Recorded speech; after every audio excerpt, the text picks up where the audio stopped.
আসসালামু আলাইকুম এভরিওয়ান, কেমন আছেন সবাই? আলহামদুলিল্লাহ, আমি অনেক ভালো আছি। আমার আজকের রান্না হচ্ছে আমরা যারা বাচ্চার মায়েরা আছি তাদের জন্য। এটা স্পেশাল কোনো রান্না না, এটা সিম্পলি আলু দিয়ে মুরগির ঝোল। এখন অনেকে বলতে পারেন মুরগি রান্না আবার বাচ্চার মায়েদের জন্য হেল্পফুল কিভাবে? তো আপনাকে আমি বলছি, আমরা যারা 2 জন হোক 3 জন হোক, মানে যারা পরিবারে আছি, ছোট পরিবারে আছি, তাদের একটা জিনিসই চিন্তা হয় যে আমি একবেলা রান্না করে 2 বেলা খাই, যেহেতু আমাদের ঘরে ছোট বাচ্চা আছে। আর সবজি বা অন্যান্য কোনো তরকারি রান্না করতে গেলে, বিশেষ করে মাছ দিয়ে রান্না করতে গেলে মাছগুলো ভাজতে হয়, সবজি কাটতে হয়, মানে সব মিলিয়ে দেখা গেছে যে সময় একটু বেশি লাগে।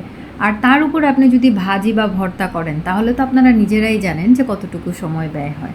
সেক্ষেত্রে মুরগি রান্না করাটা আমার কাছে সহজ এবং সিম্পল মনে হয়। এখন এর কারণ হচ্ছে, মুরগি যদি ফ্রিজে থাকে, ফ্রিজ থেকে বের করে জাস্ট কয়েকটা আলু দিয়ে ভালো করে ধুয়ে সেটা বসিয়ে দিলে কিছুক্ষণ পরে রান্না হয়ে গেলে আমাদের খাবার রেডি, যা অন্যান্য তরকারির থেকে সব থেকে কম সময় লাগে আমার মতে। এবং আমরা ছোট পরিবারের জন্য 2 বেলা নির্দ্বিধায় কেটে যায়। তো আপনাদেরকে অনেক জ্ঞান দিলাম, এখন আসি মূল রান্নায়। এখানে আমি কথা বলতে বলতে পেঁয়াজ ভালো করে ভেজে নিয়ে এর মধ্যে মশলা দিয়ে ভালো করে কষাচ্ছি। তো মশলাগুলো ভালোভাবে কষানো হয়ে গেলে যখন এর মধ্যে থেকে তেল ছেড়ে দিবে, মানে তেল উঠে আসবে, তখন আমি এর মধ্যে দিয়ে দিব মুরগির মাংসগুলো। আমি এখানে ব্রয়লার মুরগি নিয়েছি রান্না করার জন্য। কতটুকু পরিমাণ তা আমার জানা নেই, মানে আন্দাজ অনুযায়ী, মানে 2 জনের পরিমাণে যতটুকু হয় তাই দিয়েছি। মুরগির মাংসগুলোকে মশলা দিয়ে ভালো করে একটু নেড়ে নিয়ে আমি এটাকে ঢাকনা দিয়ে ঢেকে 5 মিনিট রান্না করব। মিডিয়াম আঁচে 5 মিনিট রান্না হওয়ার পরে এর মধ্যে আমি মিক্স করে নিব আলু। আমাদের ঘরে মুরগি কিন্তু ভুনা হোক, ঝাল হোক, যাই কিছু হোক না কেন, আলু কিন্তু 100% লাগে।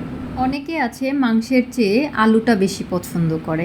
যেমন আমার কয়েকটা ননদ আছে, ওরা অধিকাংশ টাইম, মানে আপনি গরুর মাংস দেন বা মুরগির মাংস দেন, যাই দেন না কেন, তার থেকে বেশি ওরা আলু পছন্দ করে।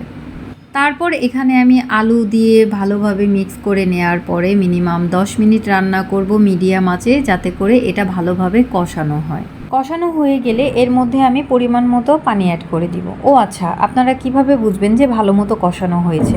যখন দেখবেন পানিটা, মানে মুরগির মাংস থেকে যে পানিটা ছাড়বে সেটা শুকিয়ে গেছে এবং তেলগুলো ভেসে উঠছে, তখনই মাংসগুলো কষানো পরিপূর্ণ হবে। আমি এখানে আমার যে কাঠের খুন্তি, মানে খুরচুনো বলে অনেকে, এটা ধুয়ে পানি দিচ্ছি, কারণ আমি শুনেছি এটা ধুয়ে পানি দিলে নাকি তরকারি অনেক টেস্ট হয়।